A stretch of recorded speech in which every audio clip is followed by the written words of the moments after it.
NFL.com After Dark show for March 1st, 2024.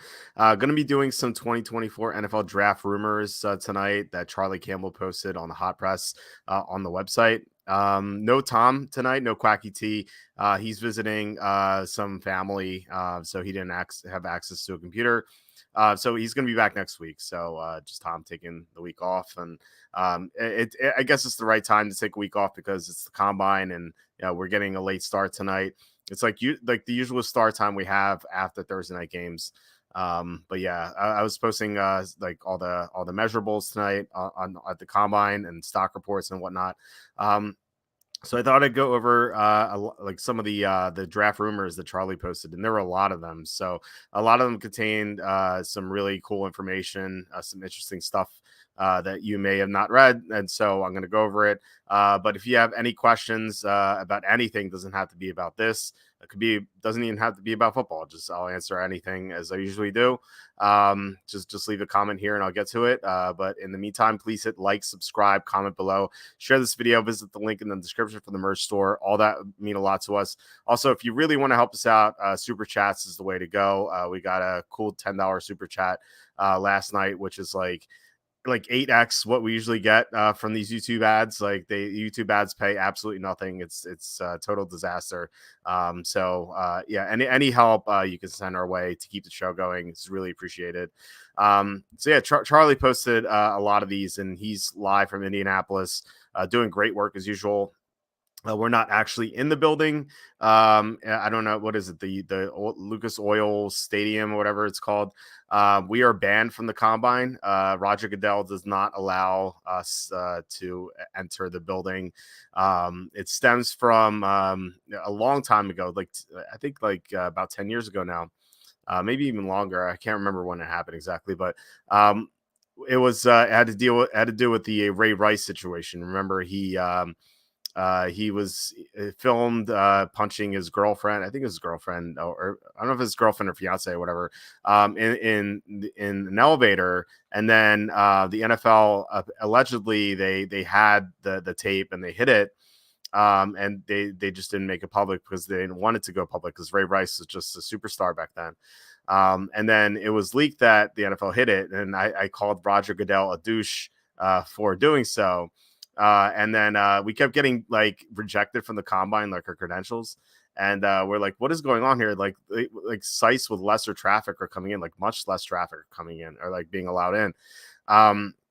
And so we just kept asking around. Charlie kept asking around, and he finally got in contact with someone he knows in the league office, and that person was like, "Yeah, Roger Goodell doesn't like you guys because Walt called him a douche." So we are banned from the combine. But Charlie's in Indianapolis, and he's doing better work outside the building anyway. Like what did these reporters ask inside the building? Like, hey, which teams did you meet with? Like, I mean, stuff's interesting, but it's so redundant, and you get that information anyway. And I don't know. I always found those press conferences pretty useless.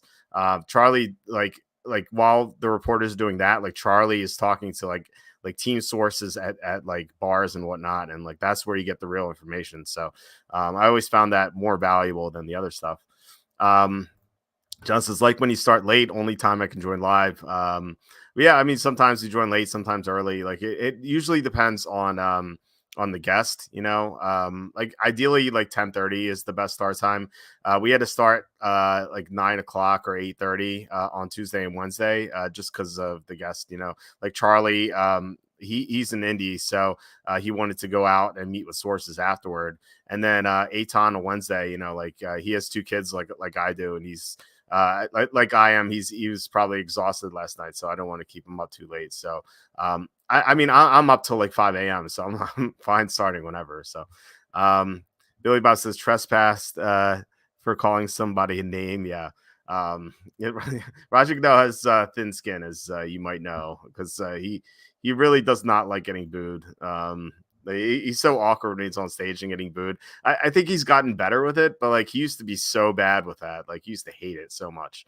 But yeah, I'm not a fan of the guy, but you have to deal with it. So anyway, so the first story Charlie posted, we actually discussed this one on Tuesday. The Patriots, the rating of the top three quarterbacks. So It's very interesting that we finally get information about the Patriots when Bill Belichick is gone. Like we had nothing on the Patriots for years, and like Charlie, it's crazy because Charlie talks to everyone in the NFL, but like that's the one it's one team we could never crack was the Patriots. Like we couldn't get any info on them, and I think it was because like Belichick just did everything himself and would tell no one anything.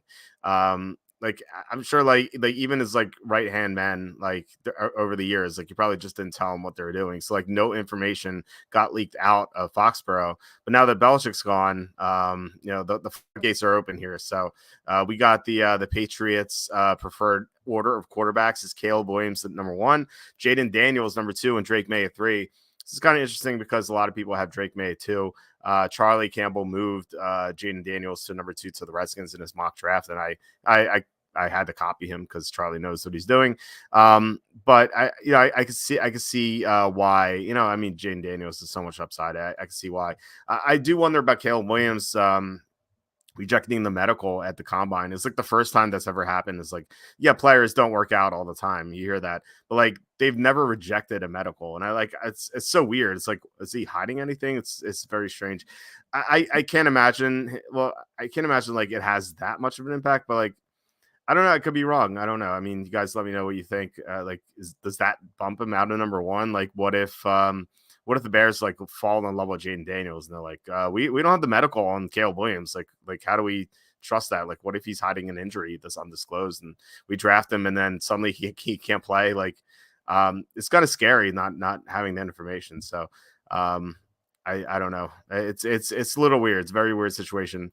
The next story is the teams don't see Ladd McConkey in the first round. He's a receiver for Georgia. I have him in the second round. I've had him in the second round for a while to the Eagles. Surprise, surprise, Eagles drafting a Georgia player. I don't know, but like some mock drafts have had McConkey in the first round, which kind of surprised me. He's a little undersized. He has some durability issues. He's 5'11", 187. Now, like that alone won't preclude him from going in the first round, but I think the injury concerns are there, and I feel like he's probably going to go in the second round. So I'm not surprised to see this info, but I think I was more surprised to see teams have McConkey in the first round. John says, I don't think they should give up on the Jones-Zappy combination. As a Bills fan, I see them twice a year and think that there's some untapped potential there. Yeah. I mean, Bailey Zappi had a couple great games a couple years ago, right? So, yeah, why not keep going with Zappi and then keep Mac Jones as a backup? Zappi, by the way, really pissed me off during the regular season. Like the game he came in when they were playing against the Colts. Was that a lot? I think it was a Germany game, I think. I was in a Rainmakers contest, and on the final drive, like entering the final drive, it was first place, $20,000. It just said $20,000. Like, oh man, this is awesome. Just like, I hope nothing changes. And then as soon as Zappy had that fake spike and threw the interception, I dropped from first to like 5th place or something, just because like the teams ahead of me had Colts defensive captain. And so suffice to say, I didn't win anything close to $20,000. So I'm going to remember that for a long time. Z-Man says, do you see any team trading up for the number 1 pick before the draft? I don't think so. Unless like the Bears are really scared off of Caleb Williams. I think the Bears stand pat and trade Justin Fields and keep the number 1 pick. I think it's just like Caleb Williams is so talented. I think they make that move. But like I said, like this medical thing like throws everything through a loop. And I'm sure like the Bears are going to conduct like their due diligence and make sure that Caleb Williams is not hiding an injury. Like I think they're going to demand like some medical stuff. But like if they don't get any medical information on him, I don't know. Maybe they do trade the pick, but like before the medical stuff, I would have said no. But I think that opens up some possibilities. Yeah, Shirley just QB by committee is great. They I remember the Jets back when they had Vinny Testaverde and Glenn Foley. They used to call him Testafoley. It's just so bad. I feel like when you're in the committee, you just have to combine the names like you do in a relationship. I don't know how you combine Jones Zappy like zones. Like I just it's a tough combination. Jappy, I guess. Joappy. I don't know. Yeah, if one has two quarterbacks, they have none. Who's was it? Was that John Madden who said that? I'm not. I know the quote. I forget who said it, but it may have been John Madden. I'm not sure. But that is true. Unless they're both great, like well, maybe not great, but the Eagles in 2018 they had Carson Wentz and Nick Foles. I know the saying like Carson Wentz was the starter, but like people were after like Wentz started slowly off the injury, people were demanding for Foles. So that almost paid off for them. They were very close to getting back to the Super Bowl with those guys. Okay, next story is Team C, Cameron Kitchens on day 2. So this kind of surprised me, whereas like McConkey on day 2 did not. Kitchens did because I have him in the first round. I have him going to the Bengals. I feel like the Bengals really need a safety. And so I thought the need would just make a lot of sense. Kitchens is a really good player. But he has some injury concerns that may keep him out of the first round. And so I like that could be the case, I guess. And also Charlie's hearing that he's not going to test very well, which we'll find out tomorrow. Like this could be bad info. Not that Charlie like ever gives bad info, but like a source could give Charlie bad info about him testing well. It's all speculative, like you never know how these guys are going to test.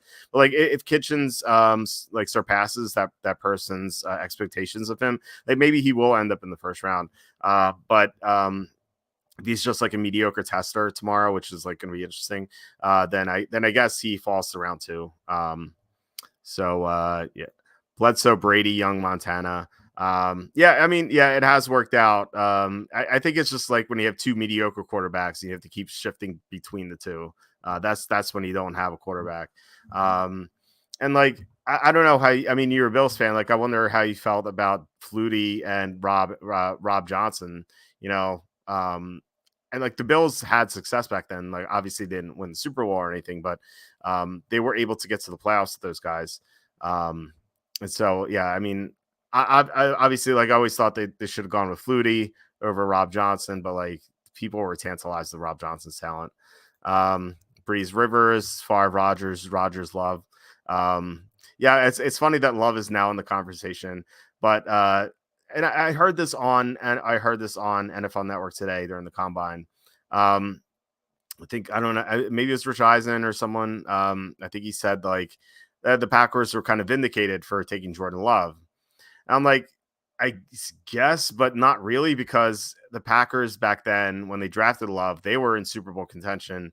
And had they drafted like T. Higgins or Michael Pittman Jr. for Aaron Rodgers, and they had that guy lining up across from Devontae Adams that year in 2020, like I think they would have won the Super Bowl. They almost beat the Buccaneers with just Devontae Adams at receiver. Like they had nothing else. If they had Devontae Adams, T. Higgins, or Devontae Adams, Michael Pittman Jr., like I think they beat the Buccaneers. And we saw what the Buccaneers did to the Chiefs in the Super Bowl. So that NFC Championship was the real Super Bowl that year. And the Packers were so close to winning it. Despite like how good Love looked at times last year, and granted, he looked really bad at times too, but despite like the great run he had at the end of the year, I still think that it was a mistake to draft him, especially given that they're gonna have to pay him soon, just given his contract. So like they don't even get to enjoy these cheap years that a lot of teams do with rookie quarterbacks. Staubach Morton, that's before my time, so I'll take your word for it. Flutie was overrated. The defense carried the team. Interesting. I always loved his moxie and everything like that. He's exciting to watch. He always had those jump passes. I don't know. I felt like he gave a team a lot of energy, whereas like Rob Johnson for sure was more talented than Flutie. Like there's no question about that. I don't know. Just like it seemed like the teams played with less energy when Rob Johnson was under center, and maybe because they didn't like the guy as much. But who knows? That was a long time ago, though. All right. So next story is so the Bears. We talked about them a little bit before with the number 1 pick. They also have the number 9 pick. So Charlie is hearing that the Bears are thinking about edge rusher, receiver, or tackle at number 9. They just drafted a tackle, so I think that the tackle, another tackle pick would be kind of interesting. Teams usually don't like to double up on the same position. in back-to-back drafts in the first round because they're going to have to pay a lot of money to that same position in a few years. It's kind of like, remember when the Browns drafted Myles Garrett in 2017, and then 2018 everyone thought they're going to draft Bradley Chubb. They ended up taking Denzel Ward, and they passed on Chubb because they already had Myles Garrett, and they're going to have to pay him a ton of money. And then if Chubb paid out, they're gonna have to pay him a ton of money too. So they decided to go with Denzel Ward. That's why I think like tackle's a little weird. Receiver makes sense though. I mean, they have DJ Moore, but no one else. Darnell Mooney's a free agent, but it's not like he played that well last year anyway. And like they really have nothing else at receiver. So they should be able to get Rome Odunze at number 9. But I think like the dream for them is Malik Neighbors. I wouldn't count out Brock Bowers either. I don't think he's going to be there. Like I know they have Cole Kmet, but they could run 2 tight end formations. So I do think Neighbors is like the ideal player.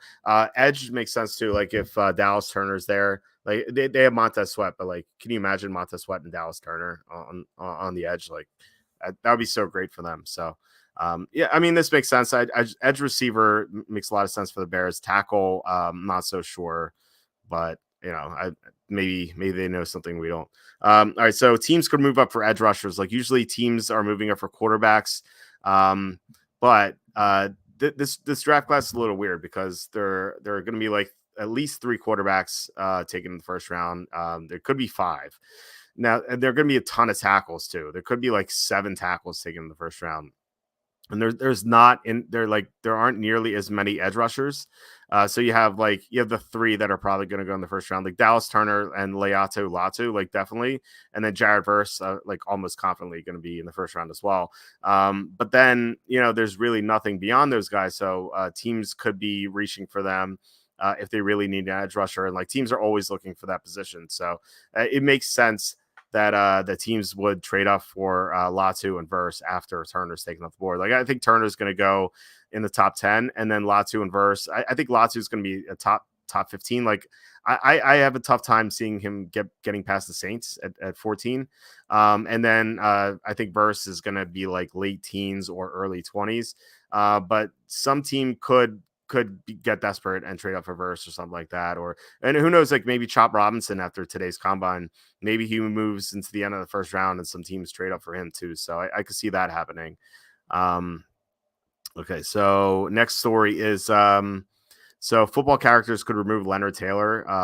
Leonard Taylor had a bad combine today. He did not run well at all. And he needed to because of this story. I mean, he definitely has some character concerns. Charlie's good at digging that out of sources. Like, we have some funny stories too. Like I talked about this in my book, A Safety and a Field Goal, which you can find on Amazon. And it was like the top 5 funny stories that you never heard. And it was basically like at the combine, teams were interviewing, like this one team was interviewing this player from the SEC. And they asked him, they're like, why do you love football so much? And he's like, because playing football is like hitting a B word, 5-letter B word. And so they were kind of like flabbergasted by it, like that he would say that. So like players can certainly like tank their stock at the combine with these interviews. And like Leonard Taylor is maybe another one of those guys. And so he's actually gotten late round grades, whereas like just based on like his overall talent, like he should have been maybe day 2 at some point, but it seems like he's definitely going to fall just based on his character concerns. Then again, like it only really takes one team to fall in love with him and like rescue him.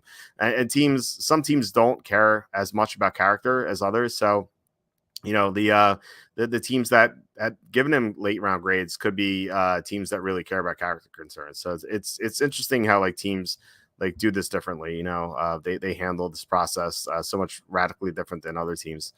So another story is that the Eagles offered a 1st-round pick to Derek Brown in 2022, which is I don't know. I wonder how Eagles fans feel about this. Now, obviously, they don't need a defensive tackle now. They drafted Jordan Davis, and then they drafted Jalen Carter. So obviously, I would be shocked if they they offered another first round pick for Derek Brown again. Not that the Eagles are ever shy away from talent on the defensive line. But I thought it was, it's kind of interesting to think about how, it could have been a lot different had they drafted or had they traded for Derek Brown instead of using the first round pick. So, yeah, so I thought that was pretty cool. I don't know how Eagles fans feel about that, though. So we talked about the Bears' first round targets, the Chiefs' first round targets. So they draft obviously much later than the Bears. Bears are 1-9, and the Chiefs are at 32. The Chiefs' targets are tackle, corner, and receiver. So tackle shouldn't surprise anyone. Andy Reid loves drafting offensive linemen. And the Chiefs' tackles last year were the weaknesses of that team. They had severe problems against the Raiders. Like they couldn't block Max Crosby late in the year in the Christmas game. And so I really thought that was going to capsize them in the playoffs, but they started playing a lot better. Like Travis Kelce started trying for the first time. So they were able to overcome that, but I think they definitely need to fix that problem, like tackle is concerned. Corner, they were stronger corner last year, but L'Jarius Sneed is a free agent, and it sounds like he's not going to be back. So I mean, if he leaves, that's a huge hole corner. So they have to address that. And receiver, like anyone who's watched the Chiefs this year knows that they just had Rashee Rice at receiver and nothing else. In fact, they cut Marquez Valdes-Scantling. Shout out to Tom, because I know Tom's a fan of MVS, so maybe Tom is hoping that the Packers sign him back. The Packers need they have a bunch of good young receivers, but they need a veteran presence in the locker room, I think, at the position. So maybe they re-sign MVS and make Tom happy. But no, the Chiefs really need a receiver because beyond Rashee Rice, who doesn't have much experience, like they really have nothing. They even missed Juju Smith-Schuster last year, as crazy as it sounds. Like he did nothing with the Patriots, but he was so much more productive than anyone they had at receiver except for Rice. I mean, and this receiver class is pretty good. I feel like they could have like 5 or 6 receivers in the first round, and they could get maybe like a Brian Thomas Jr. or Xavier Legette or something like that. Keon Coleman, like there are a bunch of receivers they could grab at 32, so that makes sense. I feel like Andy Reid wants a tackle more than anything, but I think that I think the tackles are more likely to go before the receivers because the blocking in the NFL has been so bad this year. I think this is a really important draft class because the offenses last year really struggled. And the NFL wants more scoring, but teams weren't able to score because I think the main concern, like obviously there were a lot of quarterback injuries, and that was definitely a part of it. But I think like a major thing that happened last year was like the defensive lines, like throughout the league, were so much better than the offensive lines. Like there were so many teams that had offensive line issues. So I think these tackles in this class really need to pan out. And if they don't, we're going to have like scoring droughts for a long time. I just think that like when I saw this draft class and all these good tackles, I'm like, yeah, this could save the offenses in the NFL. But if these guys don't pan out, like it's going to be pretty bleak. John says, I think teams have been more willing to take a chance on character concerns. Randy Moss, Dez Bryant, Pac-Man Jones would all be top 5 picks today. Yeah, I mean, yeah, I agree for the most part with that. Now there are some guys with like severe character concerns that wouldn't be drafted as highly, but I do think you're right about that. And I always felt that like, teams are some teams are not willing to risk guys with character concerns. But my thought process is always like draft picks are always a risk. Like, half of first round picks fail. And so like, who's to say that, if you take a cleaner guy, like who's to say he's safer than the guy with the character concerns? Like the Raiders with Mike Mayock, they drafted Cleveland Farrell number 4. And Mike Mayock made that pick because he thought Farrell was going to be this great locker room guy on the team. And like, it didn't matter because Farrell was just not that good. So like, yeah, it would have made more sense to go with a guy with lesser character who's more talented. Like that pick would have been so much better. So I think that like just being safe in the draft is a mistake. And like some teams still do that. So John, I agree. I think you're right, but it's not the case for every team. Like there's some teams that like really hammer home like character stuff, and they're just not willing to take chances. Whereas like they probably should. Like how many teams regret passing a Randy Moss? Like that was insane. Like there's so many bad players that drafted ahead of Randy Moss. Des Bryant too.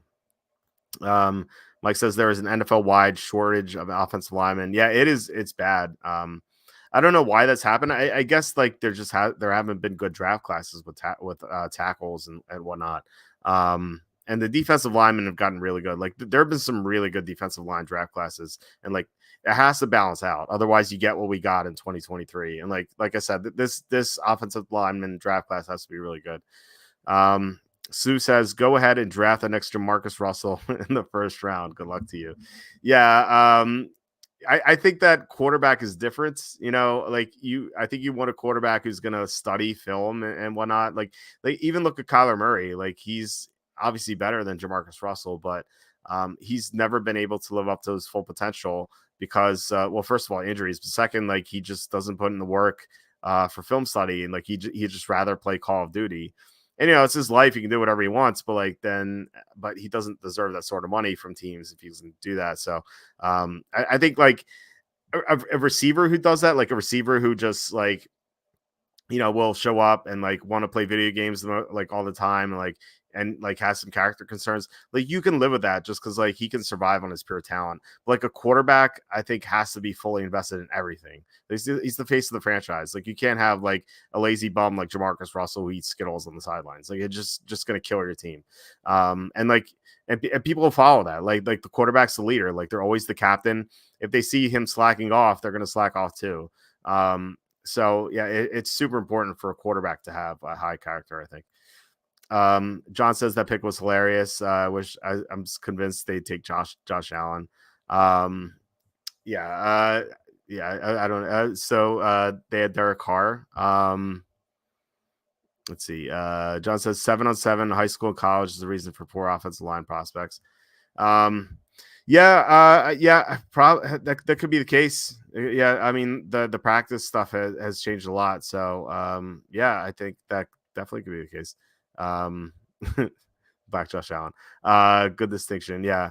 I think it's a lot different for quarterbacks. So anyway, the last story we have here is Nate Wiggins has minor characters. Actually, I think we have one other story too. I don't think let's see. Okay. So we have two more stories. Nate Wiggins has minor character concerns.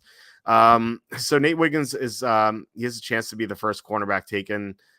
He could post like a 4.2 tomorrow. Like I think he'll be in the 4.3s, but he has the ability to go 4.2, and like that could really like draw some attention to him. But there are some minor character concerns. So maybe that makes him fall behind a couple of the other corners, especially if he doesn't get the 4.2 that he could get. And so it'll be interesting to see where he goes. But like we were talking about, like I don't think that this should really impact him that much.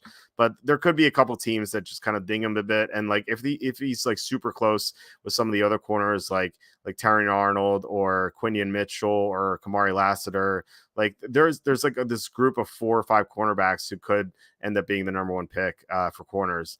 Kool-Aid McKinstry, another one. And so like maybe that, like if it's super close, maybe it just drops Wiggins a little bit, but I'd still be shocked if he falls out of the first round. I think he'll still go top 20, top 25. I think he's just way too talented to fall. And then offensive line on the radar for the Seahawks. So the Seahawks, they drafted 2 offensive tackles early recently, the 2 tackles. But they need interior offensive line play. Like their interior offensive line is really bad. And so they have to move forward. They're going to have Geno Smith starting again next year. So I think it makes sense to take a guard like, someone like Talis Fawaga or Troy Fatanu. Like they could definitely take some of those guys at number 16. But, when it comes to Seattle, they're so difficult to predict. Like I can't remember the last time I got a Seattle pick right. They clamp up on a lot of stuff, and like they don't let any info out. I like what they do. It just for the most part, they're tough to predict. They have drafted some weird picks, like in the first round, like Rashad Penny was a weird one, LJ Collier. So they definitely had some busts, but they do a lot of their best work in the middle rounds. So um, you have to credit them for that. Um, okay, so you've watched Draft Day too many times. I've watched Draft Day once. Um, the weird thing about Draft Day for me was like I didn't see it in the theater or anything. I was watching it while I was doing work, and the Kevin Costner character and Jennifer Gardner characters. No joke, for like the half the movie, I assumed that like I thought that Jennifer Gardner was his daughter, and then like they were locked in the closet together, and like you could see they were intimate. I'm like, wait a second, like why is he making out with his daughter? And then like I was just like, it hit me that it wasn't his daughter or something. So like I was just like I don't know. I was just so weirded out by that. I was like, wait, what is happening? I should have been paying attention more to the movie. I thought it was an okay movie. I was like entertaining, but it was like the trades they made at the end were so ridiculous. But yeah, that kind of like threw me through a loop. Just once is too many times. I don't think it was that bad. It was okay. Like I told my wife she should watch it. She's like, I don't like football. I'm like, well, I don't know. You might like some of the stuff. And like, I feel like for someone who's not a football fan, they might like it more because they won't get caught up in all the dumb trades that happen at the end. Like they won't think any of that's ridiculous. They'll just assume that like it's normal like NFL stuff. I feel like people who like football are like too deep in the forest to see the trees, like with that movie, because like we all see that and like it's so ridiculous, like how many dumb trades he made at the end. But I think like if you're just a casual person just watching the movie, you're like, oh, this is kind of entertaining. I don't know, it was okay. But I didn't hate it. I just thought that was weird, especially with the Costner Gardner thing. That was like that's a weird way to watch the movie. I'm like, wait a second, what is happening here? Yeah, that's a good point about non-football fans. Like that tends to happen a lot too. Um, like I feel like anytime you're super into stuff and like they make a movie about it, you're like, oh, this is wrong, this is wrong, this is wrong. But then like if you're just casual, then you just take it for granted and you have no idea like what's happening. I think it's like the same sort of like sensation. Like if you like speak a different language and you hear that language in a movie, like for example, like if you speak Russian and you hear like people talk Russian in a movie or a TV show, like you can probably tell if they're like speaking nonsense, like with bad grammar or like bad just bad speech, or if they're actually legit. And like if they're speaking poorly, then they're saying like nonsense words and they're just saying things wrong, like that's going to ruin your experience. But if you don't speak that language at all, you're just going to take it for granted, just not going to care about it at all. So that tends to happen a lot. And so like I like that. I like when like people who make movies or TV shows, like they really do the research to make sure they get everything right. And so I just think that's pretty cool. And then you get like the opposite of that. You had that the South Park episode when they did the Magic the Gathering thing. And so from what I understand, Trey Parker and Matt Stone, they did all this research on Magic the Gathering, and then they blatantly got everything wrong just to piss everyone off, like when they're talking about Magic stuff. So I don't know. I thought that was pretty funny how they did that, but I just like hate the lazy stuff where people just don't put any research into stuff, because if you're going to make a movie about football, you should probably have like realistic trading scenarios, for example. John says even Mike Ditka thought the trades were unrealistic. Yeah. I love that like Mike Ditka just went to play golf during the draft, like cause he's like, we have no picks, I'm gonna go play golf. It's just so funny. Mike says, but there are teams that completely snookered. Look at Carolina last year. Yeah, I mean, yeah, but it would be like if the Panthers made like 5 trades and like they ended up with nothing, like even less than what they did last year. But no, the teams do get snookered a lot. Like there are certain teams that probably shouldn't be allowed to trade with other teams. Yeah, Carolina, I don't know what they were thinking, especially with like the fact that the owner kind of like he went against what the coaches wanted, because I've told this before, but so forgive me if you've heard it. But as soon as they made that trade, there's coaches on that team thought they were going to take CJ Stroud, including the offensive coaches who they really wanted CJ Stroud. And then the owner was like, no, we're going to take Bryce Young. And the coach was like, okay, like, we think CJ Stroud's better. Why are we taking Bryce Young?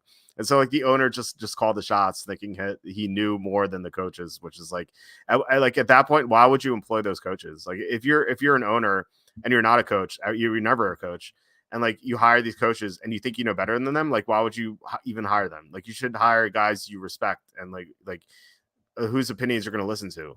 Like it just makes no sense what Dave Tepper is doing. So. Best draft day ever. Ditka trading away all for Ricky Williams. Yeah. For a running back, I guess it made more sense back then. Like back in the it was 99. The running game meant so much more than it does now. Like that trade would never happen now. But back then, you had to have a running game. Like I watched. I was watching NFL primetime highlights from the 2000 season, just randomly, just popped up on YouTube. I was just watching some, and like Tom Jackson was always like they need, like he's talking about the Panthers. He's like they really need to get Tim Biakabatuka going to have a chance. And like this is something you'd never hear now. Like really the Seahawks really need to get Kenneth Walker going to have a chance. It's like no, they need to throw the ball a lot and score touchdowns through the air. Like that's what they need to do now. It's a lot. It's a much different game now. John says if Carolina moved up for Stroud, no one would be questioning the move. Yeah, I mean, they took the wrong guy and they gave up too many assets. Like it's the double whammy. So yeah, I mean, if they Stroud and he had played nearly as well as he did in Houston, then yeah, I mean, like no one would be criticizing that. Like the Panthers wouldn't have the worst record. The Bears wouldn't have the number one pick right now had they made the right move. I guess the Redskins would have the number one pick because they'd be the worst team. So yeah, I mean, so much change. Like the Bears benefited so much from that. Like not only getting so many assets from the Panthers, but the Panthers also taking the worst quarterback, which gave them the number one pick. It's crazy. The Panthers could have just waited for Caleb Williams if they wanted to. Just it's pretty insane. The Herschel Walker trade, that's really bad too. Yeah. Again, like that's a different era. Like teams trading so much for running backs, like you'd never see that these days. Like saying Deshaun Watson trade is looking pretty bad too, so draft day isn't too far off. Yeah, all these Russell Wilson trade too. These teams trading for quarterbacks thinking that they're going to get the next Brady or Stafford. It just hasn't panned out really. And yeah, I guess like Aaron Rodgers trade is like too early to tell, but like the Jets obviously didn't get anything for him. He played 4 snaps. So like all these quarterback trades have all failed. But yeah, I mean it was a double whammy too with the Browns. Like not only did they give up a lot for Watson, but they paid him so much money. So they're kind of going to be in cap purgatory. But I guess Kenny would yell at me for for saying that because the cap is fake, of course. John says, I think Frank Reich will make a comeback in this league. Yeah, I mean, I don't know about it as a head coach, but definitely an offensive coordinator. I think he's a really good offensive coordinator. But he just, as a head coach, he hasn't shown much. Like the Colts underachieved with him, I think, for the most part. And then last year with the Panthers, they seem to be clueless. So maybe Reich is just going to be one of these really good coordinators who just can't be a head coach. Like we've seen that before. Like Wade Phillips, great defensive coordinator, amazing. And then like whenever he was a head coach, he just wasn't good. Norv Turner, great offensive minded guy, great coordinator, miserable head coach. This has happened before. So maybe Frank Reich is one of those guys who could just be a good coordinator, but not a good head coach. Sue says 91 Seahawks owner made them draft Dan McGuire with the 16th pick. Chuck Knox walked out. What's with these meddlesome owners who think they know more than the coaches? Like, I understand if like the owner used to be a head coach, like Al Davis, he's the coach. But yeah, if you don't have a football background, like why do you think you know more than the guys you hire to make football decisions? Just astonishing. Like someone that rich could be that dumb, Marcus asking who is going to win the draft. like as in having the best draft class. I mean, we'll have grades during the draft, so we'll know after all the picks are made. But given that the Bears have the number 1 and number 9 pick, like it's tough to imagine them not winning. Like I feel like of all the teams in the first round, the Bears are going to get better, better than anyone. Um, the Cardinals have a chance. They have 4 and 27, so they could draft Marvin Harrison Jr. and then a tackle at 27. Suddenly, their offense is going to look a lot better. Um, I think whichever team gets the quarterback right between Daniels and May at number 2, or 3, if the Patriots end up getting the better quarterback at 3, you'd say they won the draft. And then there are a bunch of players between 5 and 10 who could make the case to be the best non-quarterback taken. Like I think Marvin Harrison Jr. is the best non-quarterback, but you have Brock Bowers, you have Dallas Turner, you have Malik Neighbors, you have Joe Alt, you have some other tackles. You can put Latu in there as well. I guess Roma Dunze. Like there are a bunch of really good players who are going to go like 5 to 12. And like whoever ends up with the best player there could win the draft. Like we saw something similar during the draft a few years ago, like the draft where like you saw Kyle Pitts go 4, and like that was a disaster for the Falcons taking Kyle Pitts because the players after them were like Jamar Chase. You had I think was it I think it was Micah Parsons draft, not sure, but you had Devontae Smith, you had Penei Sewell, you had Patrick Surtain, you had like so many good players after that, and so like the teams that nailed those picks, you could say they won the draft, whereas like the Falcons were huge losers for taking Pitts at number 4. Walter Football draft grades are great. Thanks. Hopefully the draft grades are able to be posted this year because we our site crashed last year because of it was just some bad code. It was weird. It was some bad code that someone loaded in February. It wasn't malicious or anything. It was just like someone making an update. And then like this code actually crashed the site because once there was so much traffic coming in, the code couldn't handle all the traffic, and like no one could find out what it was. Like people had to use ChatGPT to find out what it was, and like there were like 5 people working on it. And then we finally found it, but it was too late. And so like we had to move to WordPress to hopefully avoid that. But like I told my development team to like run stress tests and stuff like that to make sure they can handle the traffic. So hopefully the site like stays up and doesn't crash this year. I have my fingers crossed. I just not making any guarantees. But if we have another draft like last year, I don't know what we're gonna do. Like I'll have to I just consider drastic changes because that was a disaster. Like the draft is like it's our biggest revenue day of the year, and we got nothing. We got $0 during the draft, so it's been pretty rough. So I beg for super chats all the time. John says Reich did that against the Oilers. Okay, so Bryce says the Ravens will win the draft per usual. Yeah, I mean they're a safe bet. The Ravens are always great at drafting. They're the top-notch organization for a reason. They're always competitive because they have a great front office. John says, agreed. I like looking at the drafts 3 years later. It takes guts to do immediate grades. I actually like some people criticize that. They're like, how can you grade like not knowing how these players are going to play? Like, it's easy to grade the draft after you see the players play. Like anyone could do that. I don't know. Like I'm gonna get stuff wrong all the time. Like just I can speculate. All I could do is speculate on how these players are gonna play. I don't know how they're gonna pan out medically. I don't know how they're gonna pan out just like character wise. Like what if they don't try? So it's like grading from that perspective is tough. But like I think like you can make a good educated guess like based on team needs and like values and stuff like that. And like doing it instantaneously is tough too. Like sometimes I'll grade something in the heat of the moment, and then like after the night's over, I'm like doing stuff for the next day. I'm like that pick wasn't that bad. Like I gave it a C-, maybe it should have been a B. Like I'll do that. But like I'll just leave it as it is. Well, I mean, maybe sometimes I'll change it, but like for the most part, I'll keep it the same, just because like they're like live draft grades, and I always regrade them later, like 1 in 5 years. So I think it's like interesting to like go back and like see how my opinion has changed about all that stuff. Sue says Redskins have a lot of cap space. Trade for Fields and take receiver Harrison, or get extra picks and trade down for a team in love with Jaden Daniels. So I think I'd rather just stay put at number two.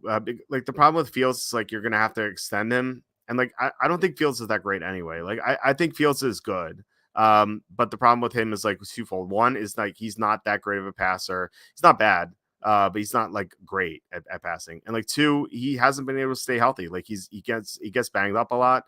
He's tough to trust from that perspective. Plus, you're gonna have to pay him a lot of money.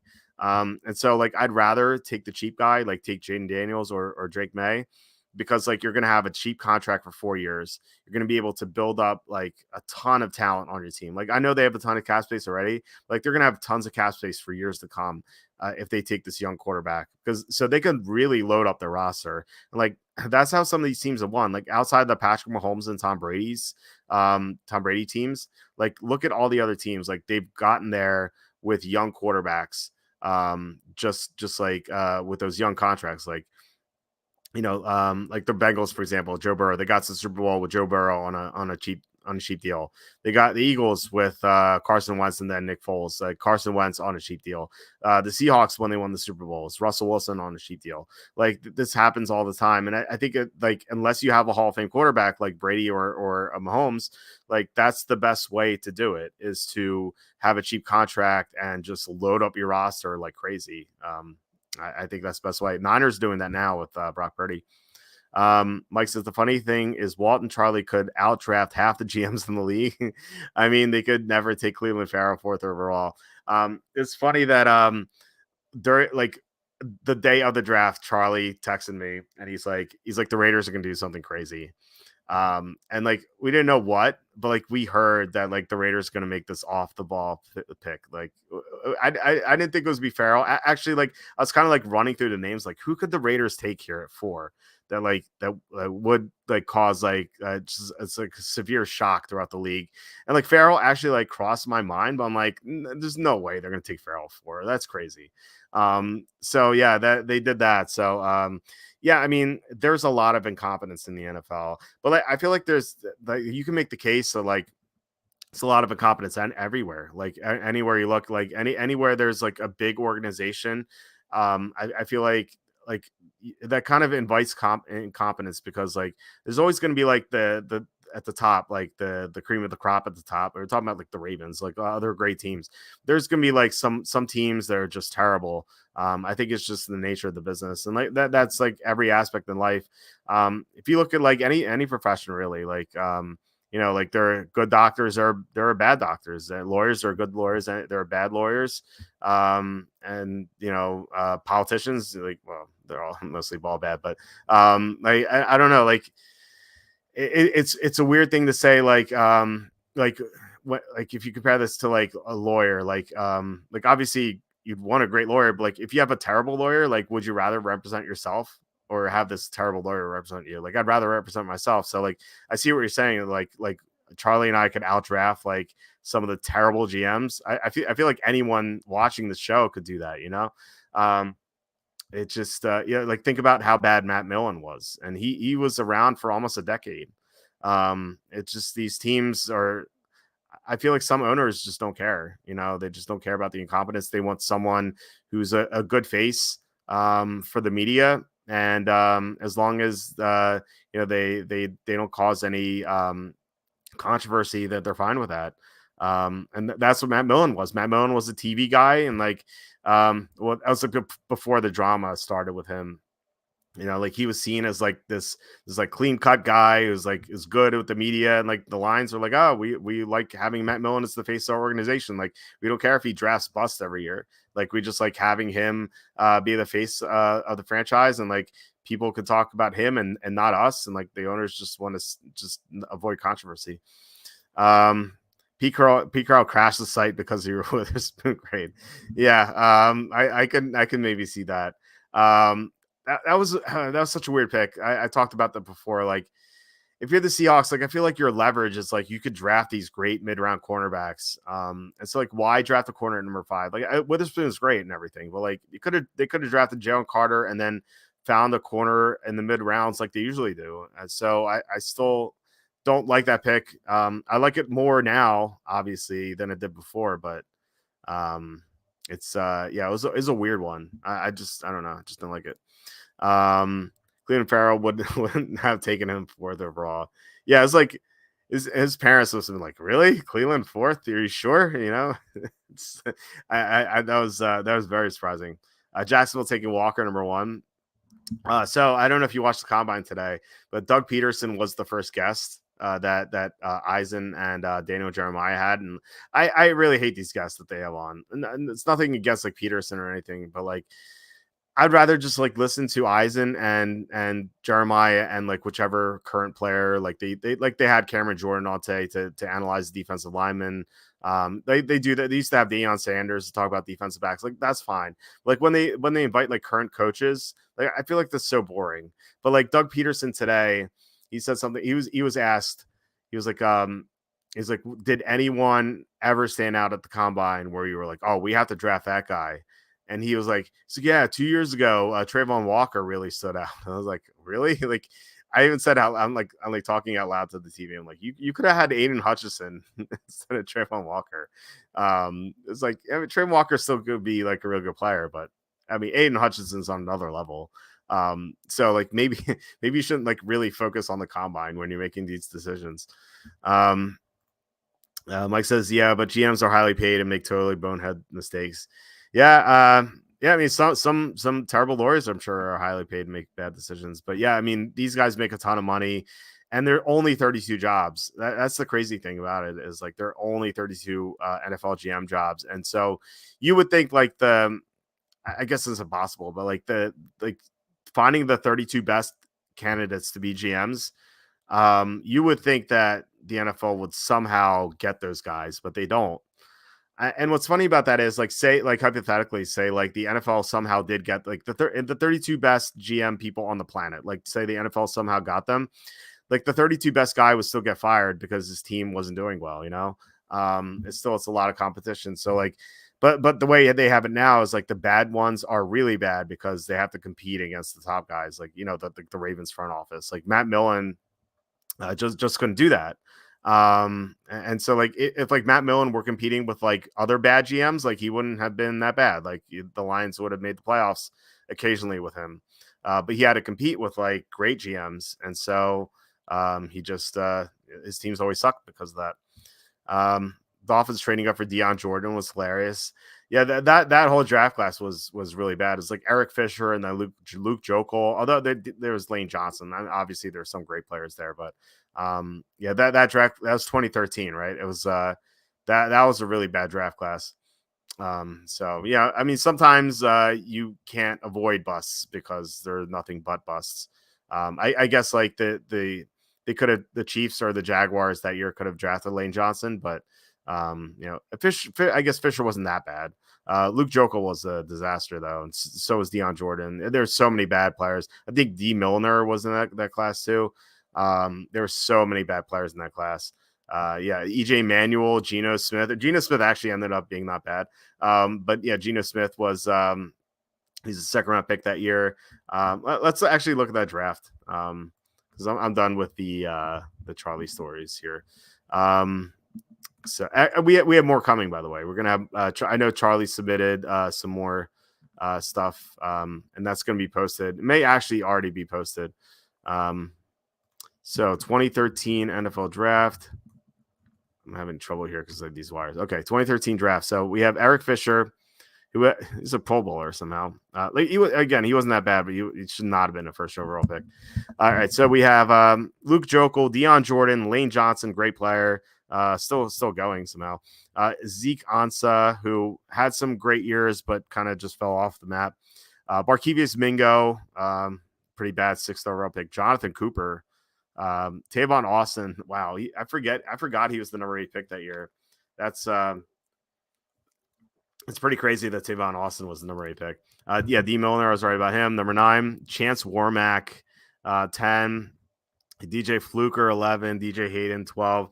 Sheldon Richardson was a really good player for a while with the Jets, 13. Star Lotulelei, 14. Kenny Vaccaro, EJ Manuel is 16. Yeah. Jarvis Jones. I thought Jarvis Jones was gonna be good, but yeah, he was bad too. Eric Reed, 18. Yeah, I mean he was good. Justin Pugh at 19. Not a bad player. Kyle Long, 20. Tyler Eifert, unfortunately, just his career was derailed by injuries. Desmond Trufant, 22, is pretty good. Sharif Floyd, 23. Sharif Floyd went to the local high school near me. Actually coached swimming at that high school back when they had a swim team, but it's a public school, and public schools in Philly no longer have swim teams because they can't afford it. So that's unfortunate. Bjorn Warner, 24. Xavier Rhodes was a great player at 25. Well, great for a while. Datone Jones, 26. DeAndre Hopkins, 27. I guess this is the best player. Maybe Lane Johnson. I guess Lane Johnson. Lane Johnson, DeAndre Hopkins, I think, are the best players in this class in this round. Sylvester Williams, Cordell Patterson. It's funny he's listed as a running back. Obviously, he was taken as a receiver, but I guess they went back and changed that. I don't know why they would change that. Alec Ogletree, Travis Frederick was. Unfortunately, his career got cut short, but I mean, he was a great center. And then Matt Elam, 32. So there's some good second round picks here. Look, Zach Ertz, Darius Slay, Geno Smith eventually, K'Wan Short, Le'Veon Bell, who Le'Veon Bell canceled. We're supposed to interview Le'Veon Bell. This is also in my book. Le'Veon Bell canceled our interview with us because he looked at our mock draft and we had him in the third round. And he's like, you guys have him going too late. So like the agent called us that day. We're supposed to interview him. Charlie was supposed to do the interview, and the agent called me, and like I was at the gym, and he left like 10 messages, and I'm like what is happening here? And like Charlie called me back too, and I called Charlie first. I'm like why is what's this not like why is Le'Veon Bell's agent leaving me the messages? And he's like Le'Veon Bell's not happy with where we have him in the mock draft. Like we have to move into the second round for the interview to happen. I'm like screw that. Like I'm not gonna like just throw my integrity like into the ground just to interview Le'Veon Bell. Like what's Le'Veon Bell gonna say? Like, oh, I'm working really hard. I don't care which team I go to. I'll play for any team. Like it's just gonna be like generic answers. Like so, I don't know. I just didn't care. So we just told the agent to buzz off, and like the interview was off. So that's my Le'Veon Bell story. But yeah, obviously, like I should have put him in the second round, but like, it was actually nothing against Le'Veon Bell. Like I didn't hate him as a prospect. There was just like there were so many other running backs in this class. I was like, it's tough to fit them in the second round. I just couldn't find a spot for him. So anyway, Jamie Collins, Eddie Lacy was another running back there. Travis Kelce, he's if you're redoing this draft, he's obviously in the top 10. Larry Warford, Tyrann Matthew, Terran Armstead, Keenan Allen. So like, it's funny, like there was like more great players in day 2 than there were in day 1. So yeah, this draft class was miserable at the top, but there were some good gems here. David Bakhtiari, Kyle Juszczyk. Gotta love the fullback. Micah Hyde still going. Latavius Murray, he's okay for a while. Ryan Jensen, Jordan Poyer, and then some undrafted guys: C.J. Anderson, A.J. Bouye, Adam Thielen. Okay, so there were some good players in this class eventually, but the first round was miserable.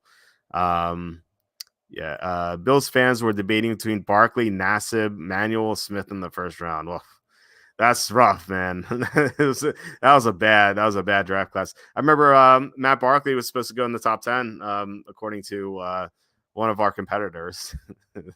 He's like, yeah, he's locked in the top 10. So yeah, so much for that. Really bad. I was a Mike Glennon truther. Glennon was I thought that like he was okay at times. Obviously he had some terrible moments as well, but I don't think he was all bad all the time. Like he had some decent moments. Glennon was third round. I guess I passed over him. He went 73rd overall to the Buccaneers. 83 Jets passing Dan Marino and drafted Ken O'Brien. Oh, the reaction to Jets fans. Another great moment in NFL draft history. Yeah, I mean, one of the best times during the draft is to watch the Jets reactions because they made so many bad picks over the years. Um, I it's it's if you have if you're still a Jets fan after all these years, you have a lot of fortitude after all those bad drafts. But I guess it comes with the territory. It's probably like part of the fun where you like maybe we'll finally have a great draft. Marino had character concerns. Also, he held the laces in on field goal kicks. Yep, that's really going to cost you. It cost Tony Romo, right, in the playoffs, and Marino. Um, Round two is better than round one. Yeah, it's funny how that worked out, for sure. Like you can even argue like round three was better than round one. Round three had Travis Kelce, Larry Warford, Tyrann Matthew, Terran Armstead, Keenan Allen, Jordan Reed, Brandon Williams. Round three is better than round one. It's insane how bad this first round was. Yeah. So anyway, I mean that's it for all the comments and stuff like that. Yeah, thanks so much. Okay, so yeah, Micaiah Becton and Elijah Vera Tucker. Vera Tucker has been great when he's healthy. It's just like he can't stay healthy. And yeah, Becton was a disaster. They could have drafted basically any other tackle, and it would have been better. So, all right, yeah. So, thanks so much, guys, for watching and commenting. Really appreciate it. We'll be back on.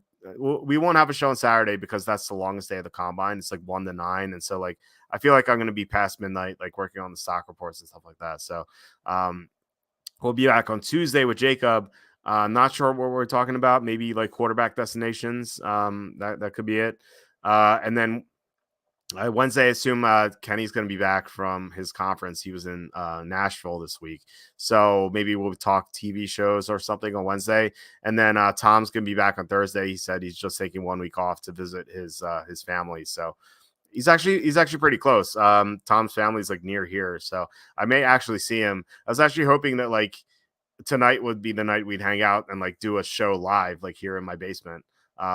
So I'd have like a second chair here. I don't know how it would work out. We'd be talking to the same microphone or something. It'd be strange, but it would be pretty cool if we could do that. But I might actually see Tom sometime in the next few days. So yeah, it'd be cool to hang out with him because I've been actually like hung out with him in a couple years. He used to live up here, but he moved to Florida. So again, once again, please hit like, subscribe, comment below, share this video, visit the link in the description for the merch store. All that would mean a lot to us. Visit the site throughout the weekend. We're gonna have a ton of combine stuff from Charlie, and I'll be posting all the results from the combine. So check us out there. You can be Tom Trenton, the Trenton Thunder baseball stadium. Yeah. It's so weird that I just know how to go there now. Like I just like pull into the parking lot, just mind my own business, entering lineups and listening to podcasts while I do that. And it always smells there. I've said this before. It always smells as soon as I enter New Jersey, it just reeks. I don't know what's going on there, but it's terrible. But anyway, thanks so much, guys, once again for watching and commenting. I really appreciate it. But yeah, we'll be back tomorrow, and I hope everyone has a great weekend, and I'll talk to you Tuesday.